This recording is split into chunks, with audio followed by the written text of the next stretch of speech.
नमस्कार मित्रों, आज हम बीकानेर जिले के बारे में पढ़ने जा रहे हैं। बीकानेर संभाग में बीकानेर जिले के बारे में महत्वपूर्ण बातें करेंगे और इसमें जो जो प्रश्न आते हैं उन पर चर्चा करेंगे। इससे पहले हमने श्रीगंगानगर जिला दर्शन में और हनुमानगढ़ और चूरू जिला पढ़ चुके हैं। तो देखो मित्रों, आज हम सबसे पहले बात करते हैं। बीकानेर जिले का उपनाम है राती घाटी और इसे ऊन का घर भी कहते हैं। इसके अलावा इसको 1000 हवेलियों की नगरी भी कहा जाता है। अब देखो कि इस बीकानेर राज्य का प्राचीन नाम क्या था।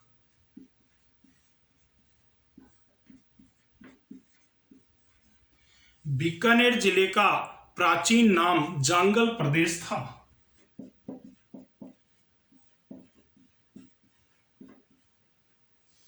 ठीक है मित्रों, तो बीकानेर जिले का प्राचीन नाम क्या है? जांगल प्रदेश। अब देखो कि यहां पर जो बीकानेर राज्य बसाया गया था, यह पहले मारवाड़ का ही एक हिस्सा था, लेकिन इसे राव बीका का नाम आपने सुना होगा।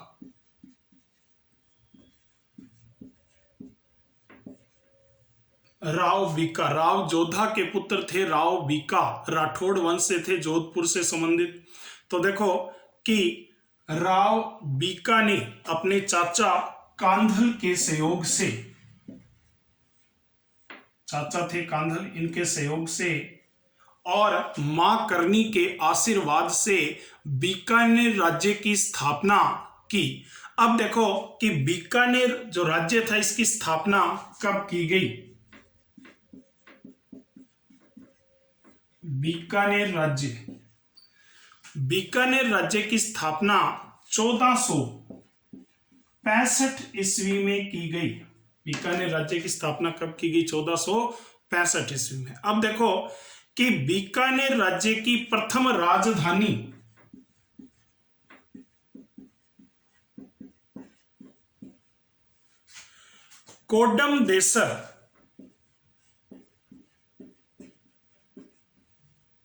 कोडमदेसर नगर बनाई गई। यह भी 1465 में। ठीक है दोस्तों, तो बीकानेर जो है इसका उपनाम राती घाटी है, ऊन का घर है, अत्यधिक ऊन होती है और 1000 हवेलियों की नगरी है। प्राचीन नाम है जांगल प्रदेश। यहाँ के जो शासक थे उन्हें जांगल धर बादशाह की उपाधि दी जाती थी।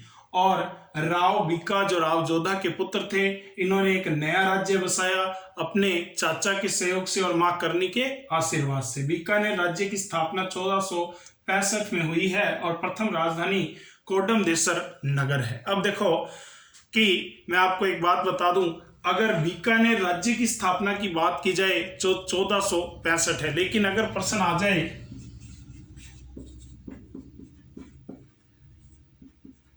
बीकानेर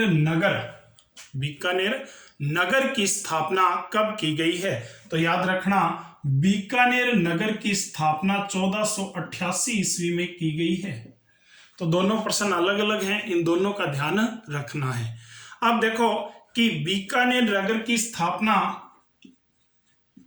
अक्षय तृतीया के दिन की गई है, जिसे हम आखा तीज भी कहते हैं। ठीक है मित्रों, तो ये हमें बीकानेर से संबंधित हमने शुरुआती जानकारी ली है। अब इसके अलावा एक और प्रश्न बनता है, बीकानेर जो है ये राठौड़ वंश है और यहां पर राठौड़ वंश की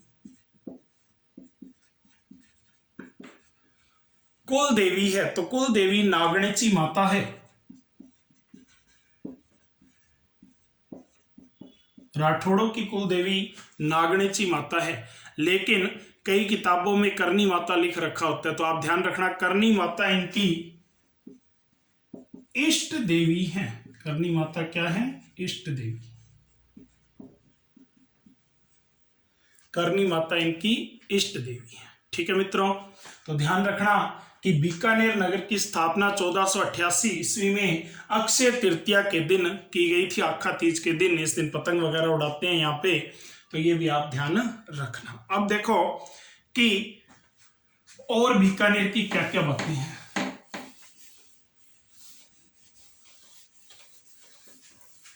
बीकानेर जिले में कोई नदी नहीं है।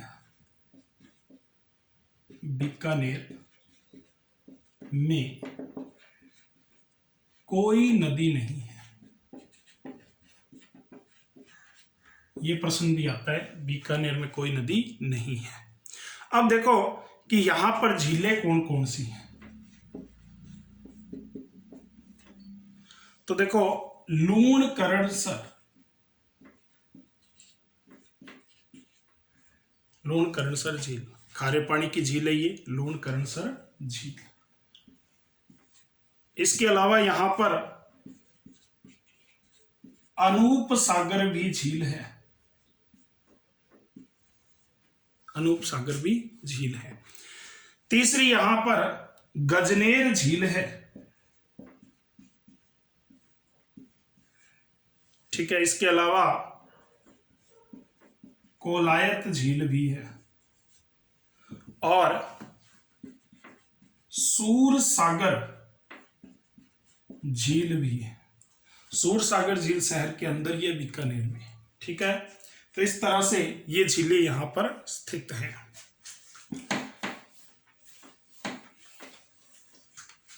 तो देखो मित्रों, अब हम आगे बात करते हैं यहां पर क्या क्या दर्शनीय स्थल है।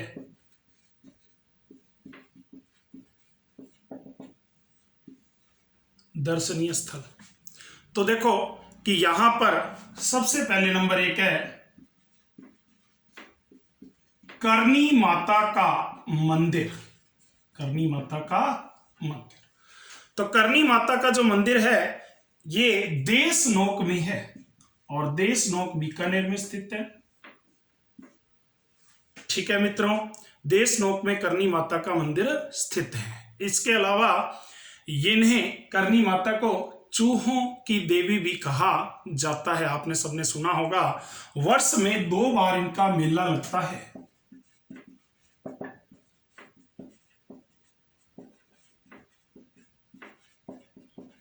वर्ष में कितनी बार मेला लगता है? 2 बार इनका मेला लगता है। नंबर 1, सबसे पहले इनका मेला चैत्र व आश्विन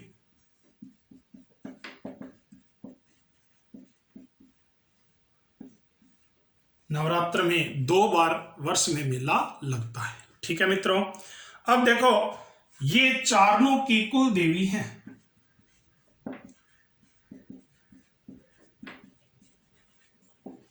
चारणों की क्या है?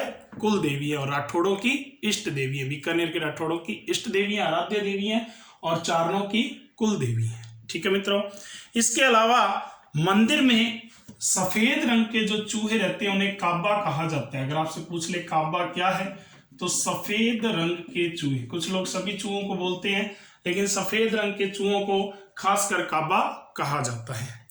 ठीक है मित्रों, इसके अलावा एक और आपको विशेष बात बतानी है, यहां पर नोट लगा के आप नोट कर लें। वो क्या है? यहां पर सेवकों का मेला, सेवकों का मेला या इसे चेननी चेरी का मेला भी कहते हैं। ठीक है मित्रों, यह मेला देशनोक में ही भरता है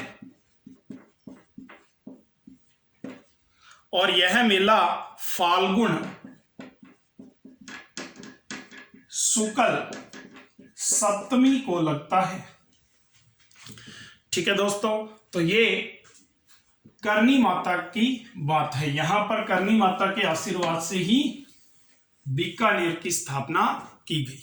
अब देखो इसके बाद बीकानेर में देशनोक में करनी माता की मंदिर की बात भी होगी। अब हम बात करते हैं दूसरी दर्शनीय स्थल की। यहां पर कपिल मुनि का मंदिर भी स्थित है। कपिल मुनि का मंदिर, अब देखो कि कोलायत में यह स्थित है। कपिल मुनि का मंदिर कहां स्थित है? कोलायत में। अब देखो यहां पर महर्षि कपिल मुनि थे जिनका आश्रम भी स्थित था और ये महर्षि कपिल मुनि की तपोभूमि भी कहलाती है। यह कपिल मुनि सांख्य दर्शन के प्रणेता थे। सांख्य दर्शन इन्होंने दिया था। यहां पर कार्तिक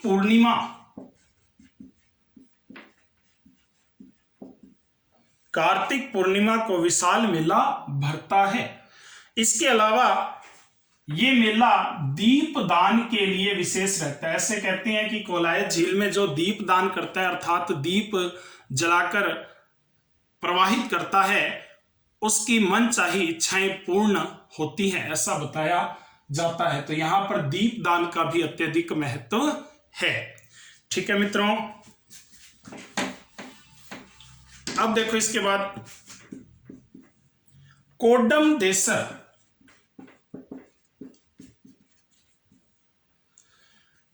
भैरू मंदिर। कोडम देसर भैरू मंदिर। कोडम देसर बीकानेर की पहली राजधानी और यहां पर कोडम देसर में भैरू मंदिर है। इसके बारे में बात करते हैं। यह भैरव की मूर्ति, जो यहां पर भैरव की मूर्ति लगी हुई है, ये राव बीका लेकर आए थे और इन्होंने मंडोर से लेकर आए थे और इन्होंने यहां पर इसको स्थापित किया। बीकानेर के राठौड़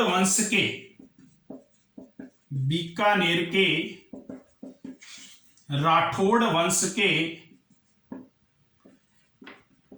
आराध्य देव हैं, इष्ट देव हैं भैरू जी, कोडम देसर के भैरू जी। ठीक है दोस्तों, यहां पर भाद्रपद शुक्ला त्रयोदशी को मेला लगता है। और इसके अलावा मैं आपको एक और बात बता दूं, अगर आपसे पूछ लिया जाए बीकानेर के राठौड़ों के कुल देवता कौन हैं, तो याद रखना लक्ष्मी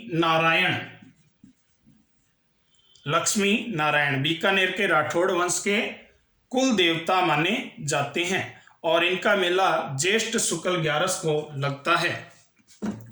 ठीक है मित्रों, तो ये बात हो गई। अब देखो इसके बाद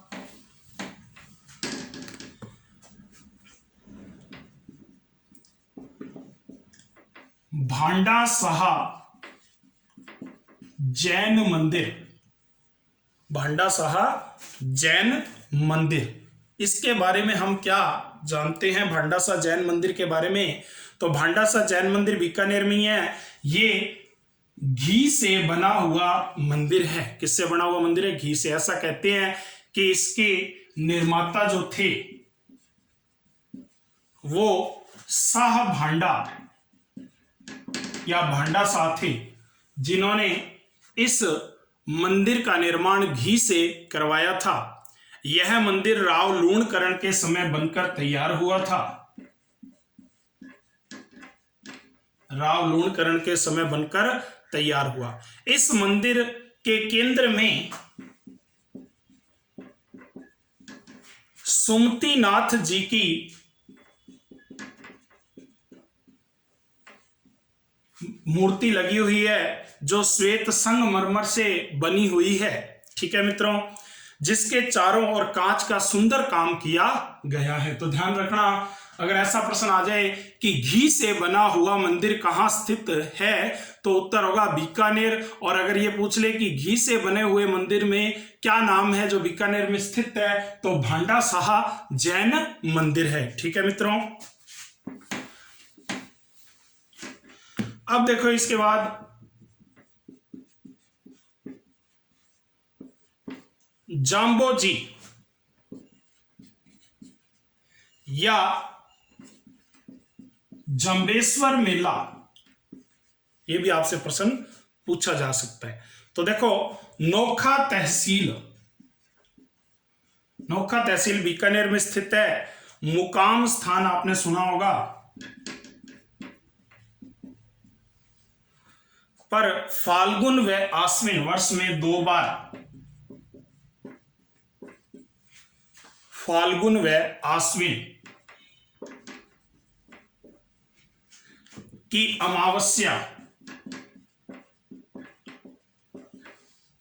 अमावस्या को जाम्बो जी की याद में यहां मेला भरता है।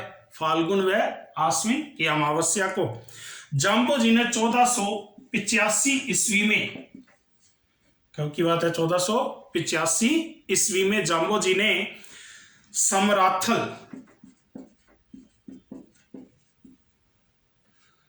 समराथल में, बीकानेर में स्थित है,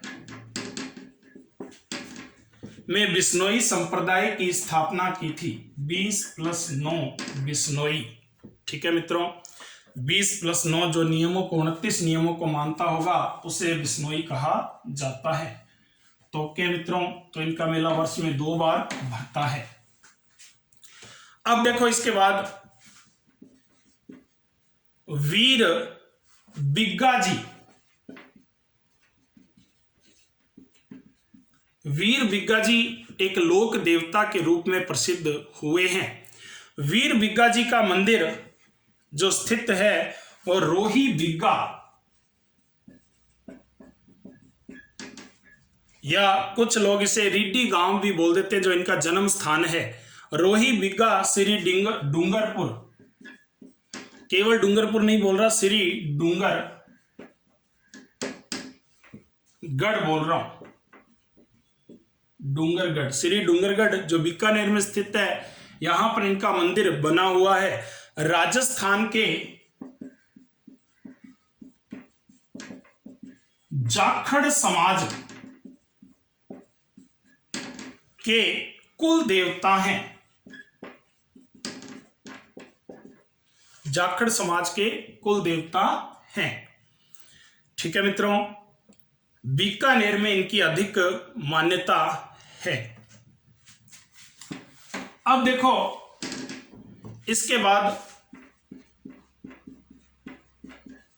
अंता देवी, ये ऊंट पर सवार देवी है, या इन्हें ऊंटों की देवी भी कहा जाता है। बीकानेर में इनकी भी अधिक मान्यता है। ठीक है मित्रों, इसके अलावा व्यासपीठ भी यहां दर्शनीय है। व्यासपीठ जो है यह विक्रम संवत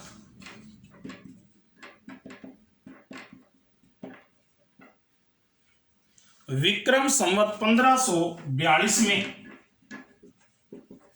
1542 ईस्वी में व्यासपीठ का शुभारंभ किया गया था। ये देखो यहां पर पंडित रतन शर्मा, नाम याद रखना है, पंडित रतन शर्मा राव बीकाने ने व्यासपीठ देकर, किसने, राव बीकाने, इन्हें व्यासपीठ देकर सम्मानित किया, तो पंडित रतन शर्मा को। ठीक है मित्रों, बीकानेर नगर की प्रथम व्यासपीठ यही है, बीकानेर नगर की प्रथम व्यासपीठ यही है। इसके अलावा यहां पर बीकानेर में भट्टा पीर उर्स भी लगता है, गजनेर में लगता है ये भट्टा पीर उर्स। ठीक है मित्रों, भट्टा पीर उर्स कहां लगता है, गजनेर में लगता है।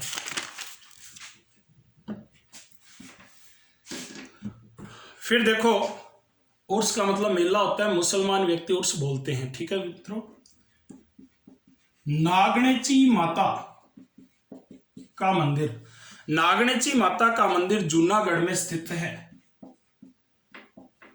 और ये राठौड़ों की कुल देवी के रूप में जानी जाती हैं। वर्ष में नवरात्रि में 2 बार इनका भी मेला लगता है। अब देखो इसके अलावा और क्या क्या प्रसिद्ध बातें हैं बीकानेर जिले की। तो यहां एक कुआं है जिसका नाम है अलख सागर।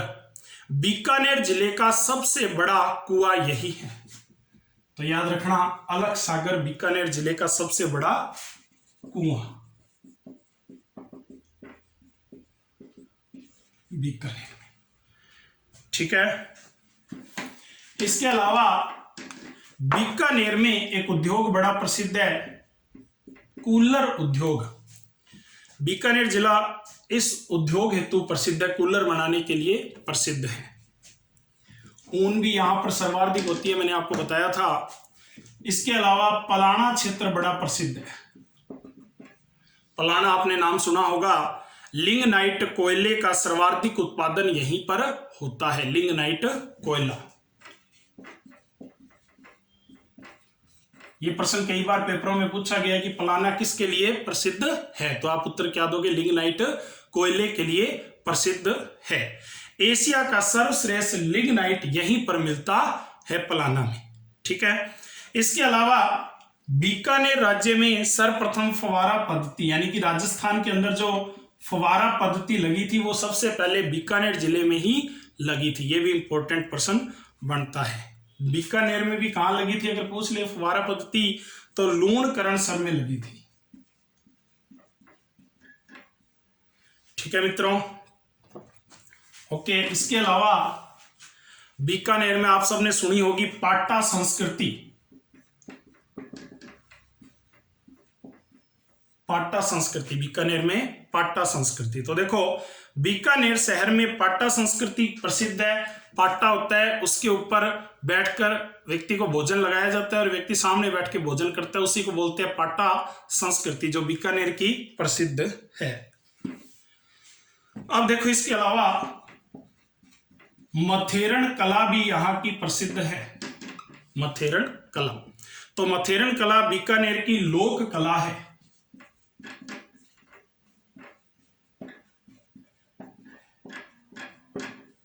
लोक कला है। ठीक है।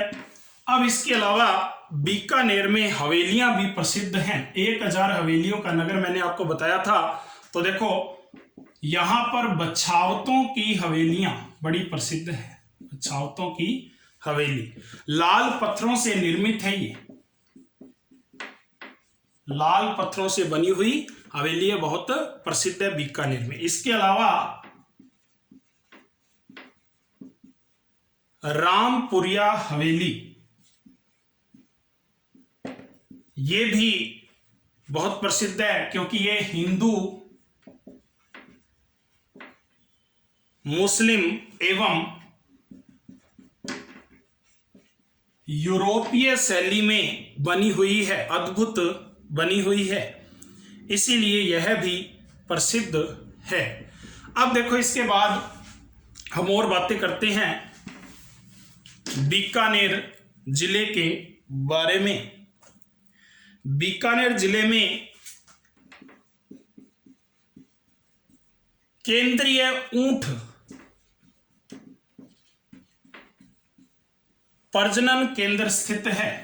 यह प्रश्न कई बार पेपरों में पूछा जाता है कि ये कहां है बीकानेर में भी, तो आप उत्तर दोगे जोहड़बीड़ में स्थित है। कहां स्थित है? जोहड़बीड़, बीकानेर। ठीक है। अब देखो कि बीकानेर जिले में बीकानेर शैली, चित्र शैली भी बड़ी प्रसिद्ध हुई है।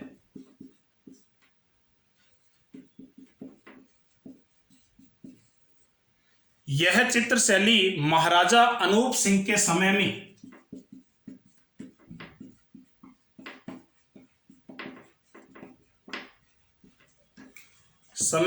सर्वाधिक विकास हुआ। इसका सर्वाधिक विकास किसके समय में हुआ? महाराजा अनूप सिंह के समय में। बीकानेर के चित्रकारों की एक विशेष बात होती थी कि ये जो भी चित्र बनाते थे उसके अंदर अपने चित्रों पर अपना नाम व तिथि लिख दिया करते थे।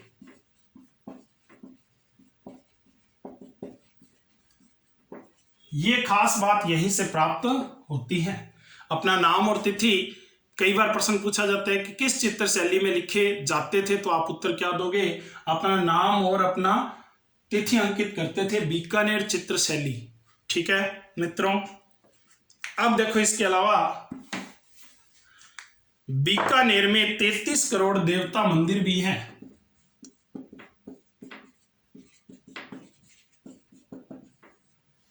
ये जो मंदिर है यहां पर एक मूर्ति है हेरंब गणपति। हेरंब गणपति जो मूर्ति है इसकी क्या विशेषता है कि गणेश भगवान हमेशा मूषक पर यानी कि चूहे पर विराजमान रहते हैं, लेकिन यहां पर गणेश जी सिंह पर सवार है, इसलिए इन्हें हेरम गणपति कहा जाता है। ठीक है मित्रों, तो ये भी एक अपने आप में विशेष बात है, तो इसको विशेष ध्यान रखना। कई बार पूछा जाता है कि हेरम गणपति या सिंह पर सवार गणपति कहां पर स्थित है, कहां पर इनका मंदिर है, तो आप उत्तर दोगे कि बीकानेर में स्थित है। ठीक है, अब देखो इसके बाद यहां पर रानेरी गांव की बात करते हैं। रानेरी गांव निजी